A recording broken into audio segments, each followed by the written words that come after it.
नमस्कार, मैं हूं आपके साथ विशाल कालरा। पश्चिम बंगाल में 3 सीटों पर वोटों की गिनती चल रही है। एक सीट है भवानीपुर, जहां से मुख्यमंत्री ममता बनर्जी उम्मीदवार हैं और वो इस वक्त इस सीट से आगे चल रही हैं। जो रुझान आ रहे हैं उसके मुताबिक वो इस सीट से आगे चल रही हैं। पहले राउंड की गिनती के बाद 3680 वोट उन्हें मिले हैं, जबकि बीजेपी की प्रियंका टिब्रेवाल को मिले हैं सिर्फ 881 वोट, यानी कि ममता बनर्जी भवानीपुर सीट से आगे। दूसरी सीट की बात करते हैं। दूसरी सीट है जंगीपुर की सीट, यहां से इस वक्त टीएमसी आगे है। और तीसरी सीट है शमशेरगंज की सीट, यहां से भी टीएमसी उम्मीदवार ही आगे है। यानी कि जिन 3 सीटों पर उपचुनाव हो रहा है उन तीनों सीटों पर टीएमसी इस वक्त आगे चल रही है। लेकिन यह चुनाव खास क्यों है? यह चुनाव खास इसलिए है क्योंकि ममता बनर्जी खुद चुनावी मैदान में है। इससे पहले जब पश्चिम बंगाल का विधानसभा चुनाव हुआ, शुभेंदु अधिकारी से हार का सामना करना पड़ा ममता बनर्जी को। भवानीपुर की सीट पर ममता बनर्जी फिलहाल आगे हैं, लेकिन जो विधानसभा चुनाव में हुआ वो एक बुरे सपने की तरह था टीएमसी के लिए। एक सीट पर, नंदीग्राम की सीट पर, आप सोचिए, जिस पार्टी ने लगातार तीसरी बार पश्चिम बंगाल में सरकार बनाई, जिस पार्टी ने जीत की हैट्रिक लगाई, 200 से ज्यादा सीटें जीती, उस पार्टी की पहचान यानी कि ममता बनर्जी खुद अपनी सीट पर चुनाव हार गई थी, शुभेंदु अधिकारी से हार गई थी। और इसीलिए एक बार फिर से चुनावी मैदान में ममता बनर्जी को उतरना पड़ा। इसीलिए आज जो उपचुनाव के नतीजे आ रहे हैं उन पर सबकी नजर है। इसीलिए ये चुनाव नतीजे खास हैं। भवानीपुर का उपचुनाव नतीजे आ रहे हैं। अब तक के रुझान बताते हैं कि ममता बनर्जी आगे चल रही हैं।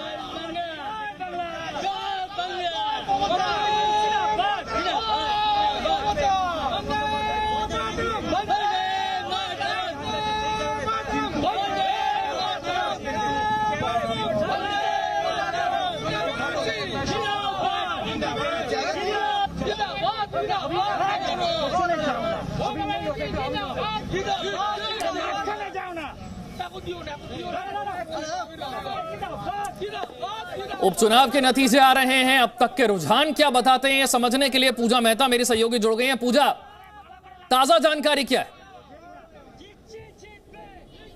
देखिए, सबसे लेटेस्ट अपडेट मैं आपको दे दूं। पहले राउंड की गिनती के जो ट्रेंड्स हैं वो दे दिए गए हैं औपचारिक तौर पे चुनाव आयोग की ओर से, इस बोर्ड पर लिख दिए भी गए हैं। ममता बनर्जी को पहले राउंड के अंत में 3680 वोट मिले हैं। प्रियंका टिब्रेवाल जो बीजेपी के प्रत्याशी है उनको 881 वोट्स मिले हैं और लेफ्ट के कैंडिडेट श्रीजीत बिस्वास को 85 वोट्स मिले हैं, जिसका मतलब है कि पहले राउंड के अंत में ममता बनर्जी 2799 वोटों से लीड कर रही है। लेकिन आपको बता दें कि तीसरे राउंड की जो गिनती है वो खत्म हो चुकी है, चौथे राउंड की गिनती ऑलरेडी शुरू हो चुकी है। लेकिन रुझान अभी तक जो है वो सिर्फ पहले राउंड के अंत में जो रिजल्ट आए हैं वो दिए गए हैं, क्योंकि ईसीआई जो है बेहद संजीदा है इस पूरे इलेक्शन के रिजल्ट को लेकर, क्योंकि वो नहीं चाहते नंदीग्राम में जिस तरीके का कंफ्यूजन पैदा हुआ था वो इस बार भी हो।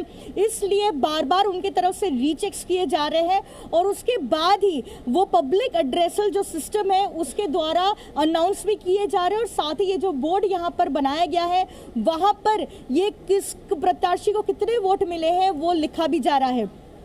ठीक है पूजा, आप नजर बनाकर रखें, आगे आपके पास आएंगे। शंभुनाथ शुक्ला हमारे साथ जुड़ रहे हैं, सीनियर जर्नलिस्ट हैं। डॉक्टर निखिल प्रसून हमारे साथ हैं भारतीय जनता पार्टी से, और बादल देवनाथ टीएमसी के समर्थक हैं, हमारे साथ जुड़ रहे हैं।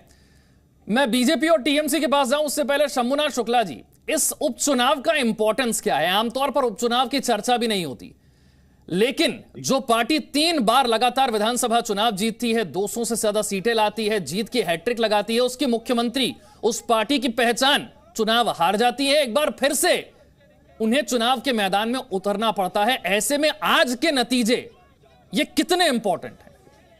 देखिए, इसीलिए इंपॉर्टेंट है क्योंकि जो पार्टी लगातार पिछले 2 बार से मुख्यमंत्री रही, मतलब सरकार में रही, तीसरी बार भी हो गई, उसी की मुख्यमंत्री ममता बनर्जी स्वयं चुनाव हार गई और शुभेंदु अधिकारी से। इसलिए ये चुनाव इसलिए महत्वपूर्ण है कि उनका 6 महीने के अंदर आ जाना था संसद विधायिका में, तो वो चुनाव लड़ रही हैं भवानीपुर से। भवानीपुर में वो पहले भी 2 बार लड़ चुकी हैं और जीती भी हैं, ऐसा नहीं है। लेकिन और भवानीपुर का जो समीकरण है उसके मुताबिक मजे की बात यह है कि भवानीपुर में 40% मतदाता जो है वो बांग्ला भाषी नहीं है, मोस्टली गुजराती और मारवाड़ी है।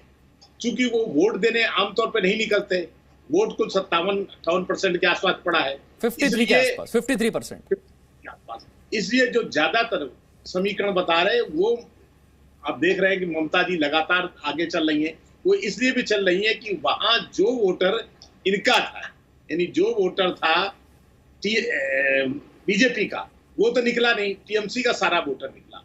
अच्छा, ममता बनर्जी के लिए ये पूरी बाजी लगी हुई थी कि आखिर वो मुख्यमंत्री हैं, 3 बार की उनकी सरकार हो चुकी है और वो स्वयं चुनाव हार जाती हैं, तो ये बहुत महत्वपूर्ण था उनका विधानसभा में पहुंचना, इसलिए पूरी ताकत लगा दी गई। एक बात और भी है कि इसमें कोई शक नहीं कि टीएमसी वहां गुंडई करती है, और अब तो टीएमसी का राज भी है, मतलब पहले भी था, लेकिन पहले इस तरह था कि कुल मिलाकर चुनाव आयोग के हाथ में होता है। इस समय सिर्फ कुछ सीटों पर ही चुनाव आयोग का दखल होगा, बाकी तो खुली छूट है।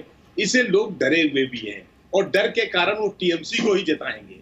जिस तरह भगदड़ भी मच गई बीच में, कई बीजेपी विधायक टूट करके टीएमसी में चले गए, इससे भी लग रहा है कि ममता बनर्जी का एक खौफ भी है। इसलिए ममता जी वहां से जीतती हैं तो इस पर कोई आश्चर्य नहीं होना चाहिए, और ध्यान भी लोगों का इसीलिए है कि क्या होगा, आखिर इस लोकतंत्र का कलकत्ता के अंदर भवानीपुर सीट है और कलकत्ता में बंगभाषी और अबंगाली दोनों लगभग बराबर की स्थिति में है, 45 और 55 का रेशियो है। तो ऐसी स्थिति में क्या होता है, कलकत्ता से क्या निकल आपने 2-3 चीजें उठा दी। मैं निखिल प्रसून से समझता हूं, जो बात शंभुनाथ जी कह रहे हैं, बड़े वरिष्ठ पत्रकार हैं, बड़े करीब से बंगाल को देखा है, वो कह रहे हैं नॉन बंगाली वोटर तो है बड़ी संख्या में, लेकिन आपका जो वोटर है वो तो वोट करने निकल ही नहीं पाता। फिर चुनाव नतीजा क्या आएगा ये तो पहले से पता है। चुनाव है, इसकी चर्चा सर्वत्र है, समूचे देश में है। उसका कारण यह है कि जिस पृष्ठभूमि में यह उपचुनाव आयोजित हो रहा है वो महत्वपूर्ण है, जिसमें कि देख लीजिए कि चुनावोपरांत जो हिंसा का जो तांडव चला, जिसमें कि 42 से ज्यादा हमारे कार्यकर्ता मार दिए गए, लाखों बंगालियों को हमारे राज्य से बाहर पलायन करना पड़ा और राज्य में ही रिफ्यूजी का जीवन जीने को वो विवश हैं। तो हिंसा का तांडव चला, जिसका कि कॉग्निजेंस हाई कोर्ट ने लिया, समूचे देश ने लिया, और उस पर सीबीआई और एसआईटी की जांच चल रही, उस पृष्ठभूमि में यह हो रहा है, पहली बात। दूसरी बात कि यह विरले होता है कि एक सिटिंग चीफ मिनिस्टर चुनाव हार जाता है, उसके बावजूद भी वो ऑफिस अज्यूम करता है, और वहां का जो मुख्य सचिव है, उनके मातहत जो सर्वोच्च अधिकारी है, वो जाकर के चुनाव आयोग में यह कहता है कि संवैधानिक एक संकट उत्पन्न हो जाएगा, जिसका हाईकोर्ट ने कड़ा प्रतिकार किया, बहुत बुरी तरह फटकारा यहाँ के चीफ सेक्रेटरी को कि इसमें ऐसी कौन सी संवैधानिक जो है तो संकट इसमें पैदा हो जाता।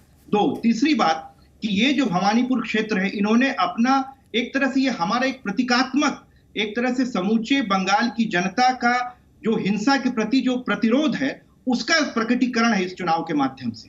और चौथी बात यह है कि जिस तरह से तृणमूल के मंत्रीगण लगातार भवानीपुर में अवरोध पैदा करते रहे, घूमते रहे, वोटरों को प्रभावित करते रहे, जो फेक वोटर्स मिले, हमारे पूर्व अध्यक्ष दिलीप घोष जी पर और हमारे सांसद अर्जुन सिंह पर हमले किए गए, प्रियंका टिबड़ीवाल के रास्ते में जो है सो बाधाएं उत्पन्न की गई, कोरोना के नाम पर जो प्रचार करने से पहले इन्होंने कहा कि कोरोना समाप्त है इसलिए आप चुनाव करवाइए, दूसरी बात कुछ वार्डों में उन्होंने जाने नहीं दिया। तो सारी चीज इस बात को इंगित करती है कि पूरा प्रशासन पूरी तरह नर्वस है, और तृणमूल का, क्योंकि उन्हें भय है कि यहाँ उनकी जमीन खिसक सकती है।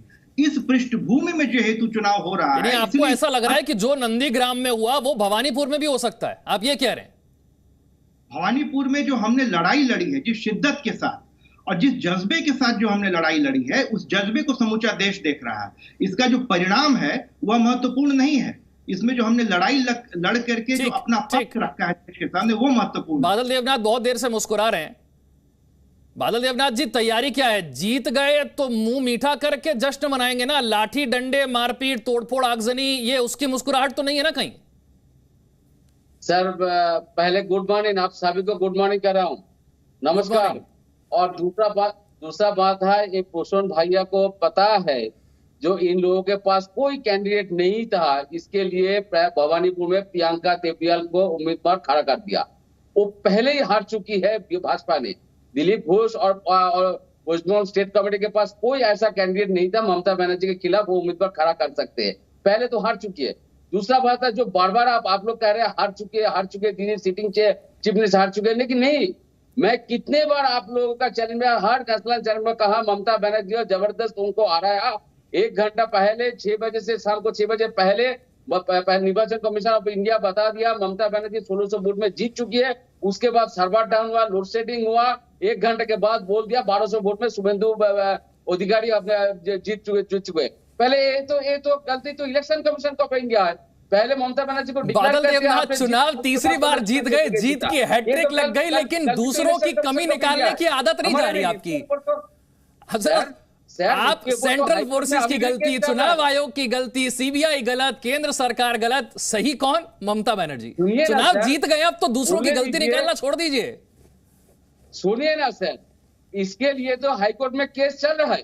दूसरा बात है, ममता बनर्जी 7 बार का एमपी, 3 बार का एमएलए, 4 बार का सेंट्रल मिनिस्टर और 3 बार का सीएम। तो ममता बनर्जी को हराना भाजपा को 3 बार ने 7 जन्म में सोचना पड़ेगा। पहले बात फिर से मैं बता रहा हूं। और एक बात सुनिए, ममता बनर्जी क्यों भवानीपुर उम्मीदवार हुआ? ये सब जीत के लिए नहीं, एक आइडियोलॉजी के लिए। देश में भाजपा जो कर रहा है, जो कोई काम नहीं है भाजपा का, और भाजपा वही सेंट्रल गवर्नमेंट बार बार सर्टिफिकेट दे रहा है। ममता बनर्जी पूरे देश के अंदर कितना अच्छा काम किया, और एक ही है ममता बनर्जी सबसे अच्छा काम किया। ठीक, हर बार आप तीनों मेरे साथ बने रहिए। भारतीय जनता पार्टी से सुकांता मजूमदार इस वक्त मेरे साथ हैं, उनसे पहले बात करते हैं। सुकांता जी, स्वागत है आपका। और मेरा पहला सवाल यही है कि उपचुनाव के नतीजे आ रहे हैं भवानीपुर से, और 3 सीटें हैं कुल मिलाकर के, और तीनों सीटों पर इस वक्त टीएमसी आगे है। ये चुनाव बंगाल के लिए, बीजेपी के लिए कितना अहम है आज के नतीजे? देखिए, अभी तक एकदम शुरुआती रिजल्ट आ रहे हैं, और इसी समय किसी की नतीजे तक पहुंचना मुझे लगता है वो ठीक नहीं होगा। पूरी समय आने दीजिए। 3 में से 2 सीटों में हमारी वोटर्स बहुत ज्यादा है। एक सीट में वोटर्स थोड़ा हमारा कम है, हिंदू परसेंटेज कम है, तो उसमें थोड़ा कम कंपटीशन होगा। लेकिन मुझे लगता है बाकी जो 2 सीट है, उन 2 सीटों पे जोरदार लड़ाई होगा। रिजल्ट कुछ भी हो सकता है, शुरुआती रुझान और शुरुआती जो भी हो रिजल्ट आए, लेकिन आखिर तक रुकिए, बहुत कुछ होना बाकी है, मुझे ऐसा लगता है। आपको ऐसा लगता है कि जो नंदीग्राम में हुआ वो भवानीपुर में भी हो सकता है? देखिए, ममता बनर्जी से पॉलिटिकल मेहनत हुई, उसके हिसाब हमें कोई डाउट नहीं है उसमें, लेकिन ममता बनर्जी को नंदीग्राम ने दिखा दिया कि उनको हराया जा सकता है। ऐसा नहीं उनको हराया नहीं जा सकता। तो इसीलिए ममता बनर्जी एक बार अगर हार चुकी है तो दूसरी बार भी वो हार सकती है, और ये पॉसिबल है, पॉसिबल हो सकता है। और हमें पूरा उम्मीद है कि भवानीपुर के जनता ने जो भी हो, परसेंटेज बहुत थोड़ा कम हुआ है, अगर ज्यादा होता तो हम 100% कॉन्फिडेंट होते, 100% शुरुआत में ही बोल देते कि हम जीतने वाले हैं।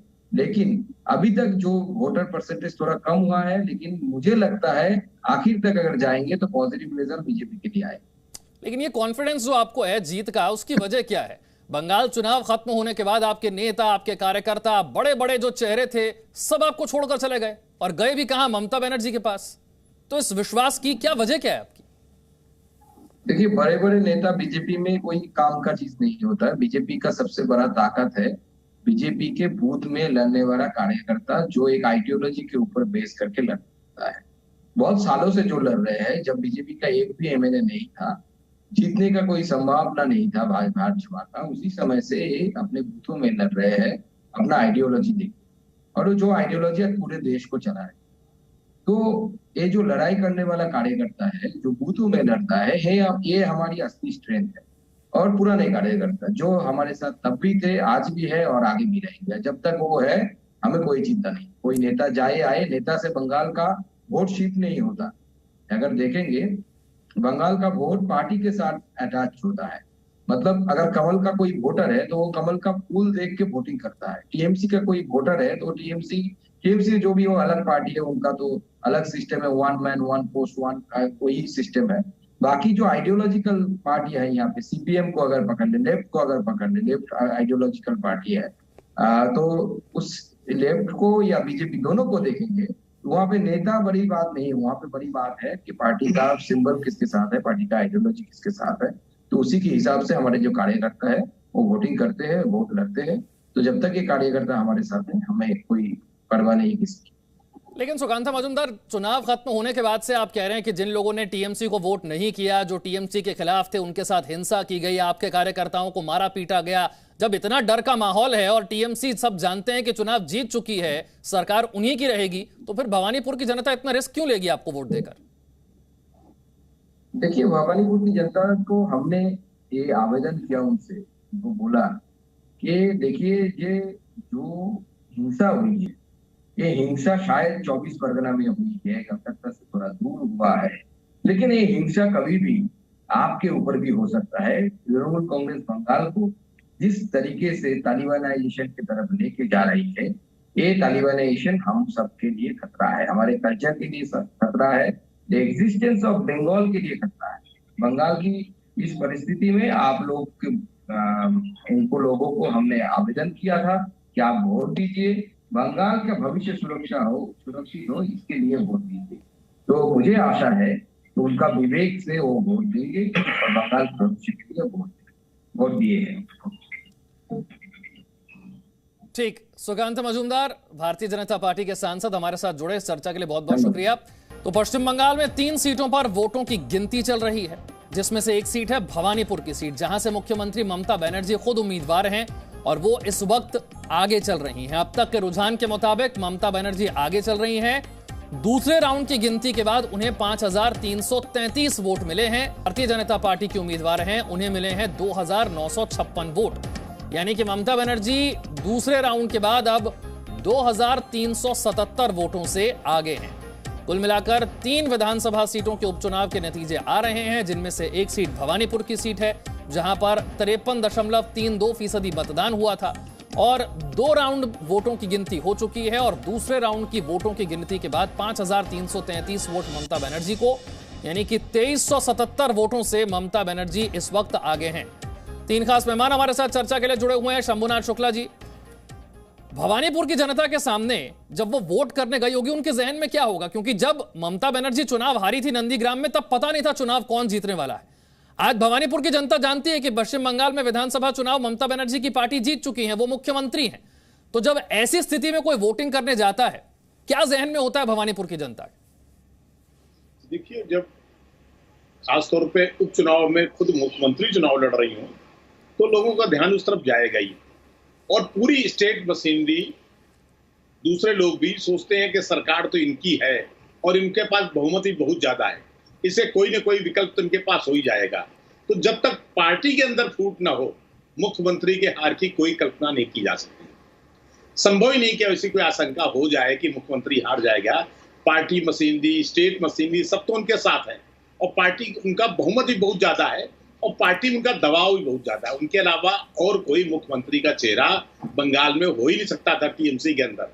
जहां तक टीएमसी की बात है, वो उसकी एकछत्र नेता है, तो उनको हराने के लिए जब उनकी पार्टी जुटी हुई है, यानी आप कह रहे हैं कि जो नंदीग्राम में हुआ वो भवानीपुर में हो जाए, इसकी संभावना ना के बराबर है? कतई कोई आशंका संभव ही नहीं कि ऐसी कोई संभावना हो सकती है। दूसरे, हाँ जी, तो कल मेरी जब बात हुई कलकत्ता में, तो ज्यादातर लोगों ने, बीजेपी के लोग तो ये भी कह रहे थे कि हम कितने से हारेंगे, हमें कल्पना, हम इसको सोच नहीं सकते, क्योंकि सबको पता है कि भाई पूरी ताकत उनके पास है, इसे वहां तो वो जीत ही जाएंगी चाहे कुछ हो जाए। इसके अलावा दूसरा, क्योंकि भवानीपुर हरा करके उनको संभव नहीं है कि उनकी पार्टी का उनका राज उखाड़ दिया जाएगा, इसे कोई भी इसकी कल्पना नहीं करता। और मैंने जैसा कि पहले कहा था, जो बीजेपी का कोर वोटर है वो कल वोट डालने नहीं गया था, ये ध्यान रखिए, उनका कोर वोटर वोट डालने नहीं गया। टीएमसी के सारे वोटरों ने वोट डाला, उसी का नतीजा दिखाई पड़ रहा है कि 3rd राउंड की गिनती चल रही है और लगभग जो बात आप कह रहे हैं कि नॉन बंगाली वोटर तो है, लेकिन क्या वो वोट डालने गया था जब उपचुनाव के दिन वोटिंग हो रही थी? पूजा मेहता मेरे साथ जुड़ गई हैं। इस वक्त की अपडेट क्या है? कितने राउंड पूरे हो गए, कितने वोटों से ममता बनर्जी आ गए? सारी जानकारी पूजा के पास। पूजा, विशाल, सबसे पहले आपको बता दूं, तीसरे राउंड की गिनती खत्म हो चुकी है, चौथे राउंड की गिनती चल रही है, लेकिन फिलहाल चुनाव आयोग की ओर से जो रुझान दिए गए हैं वो है दूसरे राउंड के अंत में ममता बनर्जी को मिले हैं 5,333 वोट, बीजेपी की प्रत्याशी प्रियंका टिब्रेवाल को मिले हैं 2,956 वोट और लेफ्ट के कैंडिडेट श्रीजीत बिस्वास को मिला है 132 वोट। तो जिसका मतलब है कि अभी सेकेंड राउंड के बाद जो है ममता बनर्जी लीड कर रही है लगभग 2,300 वोटों से, और अभी जो है चल रही है चौथे राउंड की गिनती। ये बोर्ड भी आप देखिए लगातार इसको अपडेट किया जा रहा है ताकि कोई कंफ्यूजन ना हो, सारे फिगर्स को अपडेट कर दिया गया है। ये क्यूमुलेटिव फिगर है, पहले और दूसरे राउंड के अंत में ममता बनर्जी को 5,333 वोट, बीजेपी के प्रत्याशी प्रियंका टिब्रेवाल को मिले हैं 2,956 वोट और लेफ्ट के प्रत्याशी श्रीजीत बिस्वास को मिले हैं 132 वोट। विशाल, मैं आपको एकदम ताज़ा अपडेट दूंगी तीसरे राउंड की गिनती के बाद। देखिए यहाँ पर रिजल्ट्स आ चुके हैं और अपडेट किए जा रहे हैं, एकदम लेटेस्ट अपडेट हम आपको देंगे, बस इंतजार है। वो लिखना ऑलरेडी शुरू कर रहे हैं और उसके बाद ही आपको दिखेगा। ये देखिए ममता बनर्जी के पास लिखा जा रहा है, ये है राउंड 3 के अंत में 9,974, ये तीसरे राउंड के अंत में जो है लिखा गया है 9,974 वोट्स। प्रियंका टिब्रेवाल को मिले हैं 3,828 वोट्स और श्रीजीत बिस्वास को मिले हैं 250 वोट। ये है क्यूमुलेटिव फिगर्स, ये है राउंड 3 के अंत में और ममता बनर्जी अभी भी लीड करती हुई है और काफ़ी मार्जिन जो है हर राउंड के साथ यहाँ पे बढ़ रहा है। और ये ताज़ा फिगर्स हम आपको दिखा रहे हैं, 9,974 वोट्स ममता बनर्जी को तीसरे राउंड के अंत में, प्रियंका टिब्रेवाल को 3,828 वोट और श्रीजीत को 250 वोट मिले हैं तीसरे राउंड के अंत में। देखिए बड़ी खबर और सीधी तस्वीर हम आपको दिखा रहे हैं। यहां पर सीधी तस्वीर आप देख रहे हैं, कितने वोट, 6,000 से ज्यादा वोटों से इस वक्त ममता बनर्जी आगे हैं। 3 राउंड की गिनती के बाद क्यूमुलेटिव फिगर जो है वो उस बोर्ड पर लिख दिया गया है। इसलिए निखिल जी सवाल उठ रहा है कि भाई जब नंदीग्राम में हो रहा था चुनाव तब लोगों को पता नहीं था कि चुनाव का नतीजा क्या है। यहां तो लोगों को पता है कि सरकार ममता बनर्जी की है। इसीलिए मैंने आपसे पहले भी पूछा था कि बीजेपी के लिए इस चुनाव का महत्व क्या है, इसमें ताकत झोंकने की वजह क्या है? देखिए, बीजेपी इस चुनाव को एक प्रतीक के रूप में दिखाना चाह रही थी समूचे राज्य को और समूचे देश को, कि जिस तरह से तृणमूल कांग्रेस ने चुनाव के उपरांत और चुनाव के पूर्व जिस तरह हिंसा का तांडव चलाया, जिसको कि पूरे विश्व ने देखा, उसके विरोध में एक प्रतिकार स्वरूप इस चुनाव को लेना चाह रही थी। और इसीलिए हमने प्रियंका टिब्रेवाल को अपना उम्मीदवार बनाया, क्योंकि उन्हीं की याचिका को बाद में हाईकोर्ट ने स्वीकार करके सीबीआई और एसआईटी गठित की और काफी सारे लोगों का भी एफर्ट उसमें शामिल था। तो यह एक प्रतीक स्वरूप जो था, हमारा एक प्रतिरोध था हिंसा की राजनीति के विरुद्ध, इसलिए हमारे लिए महत्वपूर्ण है। दूसरी बात, हमने कभी भी इस चुनाव को हल्के में नहीं लिया कि जीत तो सुनिश्चित है, मुख्यमंत्री है, सारी मशीनरी उनके पास है। हम लोग पूरी एड़ी चोटी का जोड़ लगा करके पूरी गंभीरता के साथ हर एक वार्ड में, हर एक मोहल्ले में जाकर के हमने इस चुनाव को लड़ा है, ताकि हम अपनी बात वहां के लोगों को और वहां के बाद पूरे देश के लोगों को, पूरे राज्य के थ्रू फिर पूरे देश के लोगों को पहुंचा सकें। हमारे लिए इसलिए ये चुनाव का महत्व है क्योंकि हमारा जो कैडर है पूरी तरह सजग है, पूरी तरह जमीन पर है। कुछ नेताओं के इधर उधर आने जाने से कुछ फर्क नहीं पड़ता है, वहां तो जमीन पर, बूथ पर जो हमारे कार्यकर्ता है वो पूरी तरह से हमारी पार्टी के ऊपर प्रतिबद्ध, उसकी जो प्रतिबद्धता उस पार्टी के आदर्शों के प्रति है। और यह चुनाव इसी बात को रेखांकित करता था और इसी बात को इस चुनाव के माध्यम से हम लोग पूरे राज्य को और पूरे देश को दिखाना चाह रहे थे।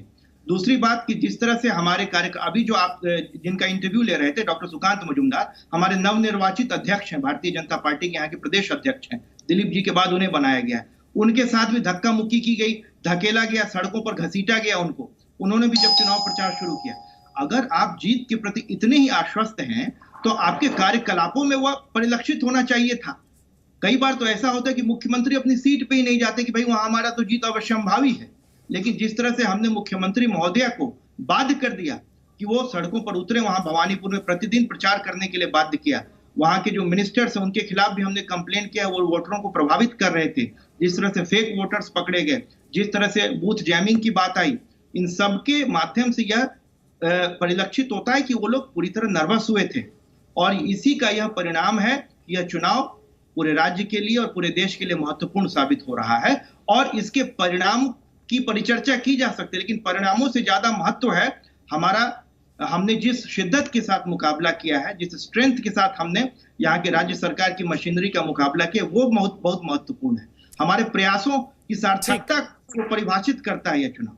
बादल देवनाथ, बधाई आपको, 6000 वोट से ममता बनर्जी आगे हैं, लेकिन ये वादा टीएमसी को करना होगा, सरकार को करना होगा कि ये रुझान नतीजे में बदल जाए, जीत हो जाए तब भी मुंह मीठा करके जश्न मनाएंगे।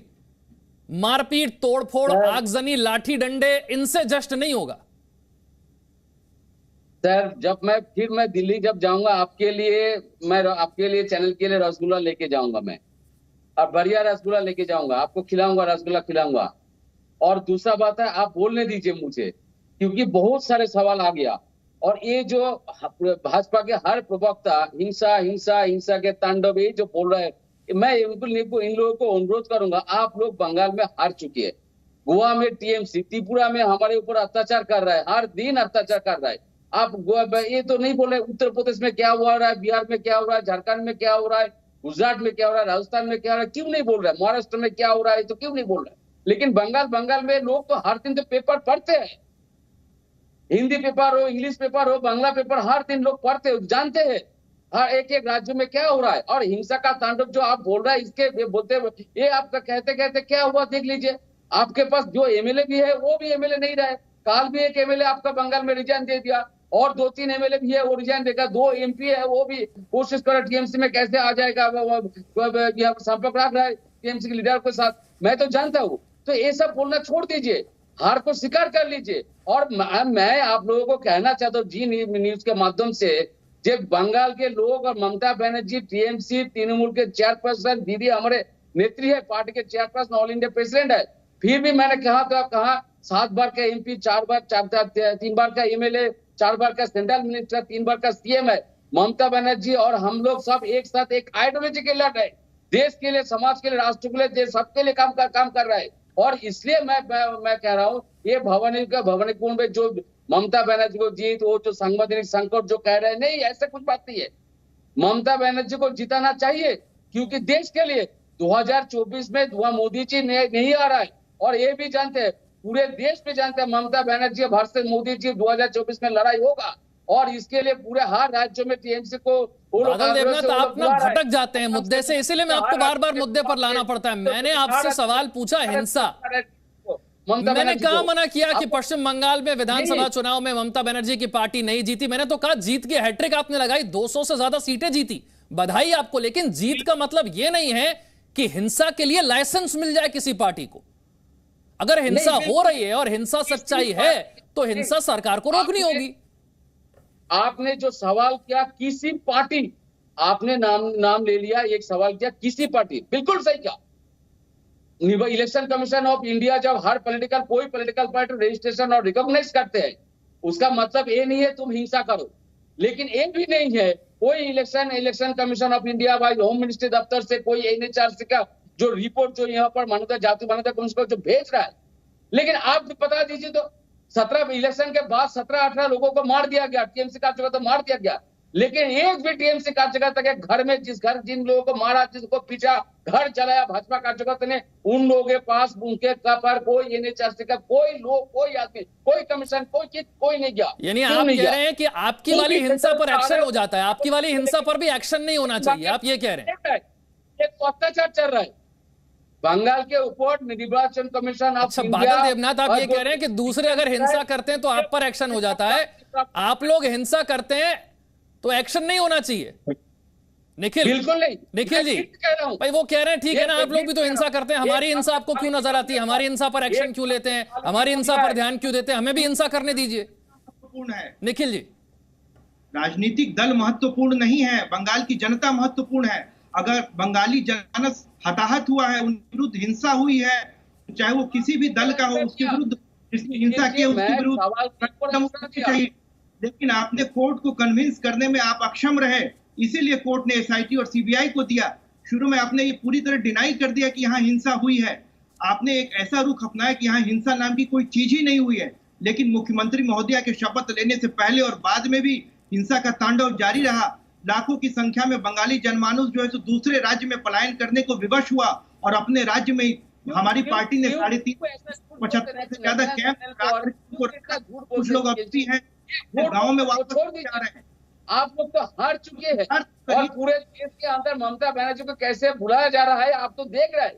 गोवा में हो, त्रिपुरा में, उत्तर प्रदेश में हो, दिल्ली में हो, राजस्थान में हो, हर राज्य में ममता दीदी को भुलाया जा रहा है। महाराष्ट्र में सब दूसरे राज्य का काम के लिए आपका सेंट्रल गवर्नमेंट सर्टिफिकेट दे रहा है। ममता बनर्जी कम से कम 20 देना के ऊपर सब पूरे देश के अंदर जितना सीएम है सबसे अच्छा ममता बनर्जी क्या आप लोगों ने सर्टिफिकेट दे रहा है। आप लोगों ने सर्टिफिकेट दिया। मैं यहाँ पर महिला सुरक्षा शिशु सुरक्षा बादल देवनाथ, निखिल प्रसून जी, शंभुनाथ जी, मेरा सवाल यही था कि भाई आप चुनाव जीत गए। बादल देवनाथ जी आराम से, आप चुनाव जीत गए, कौन मना कर रहा है?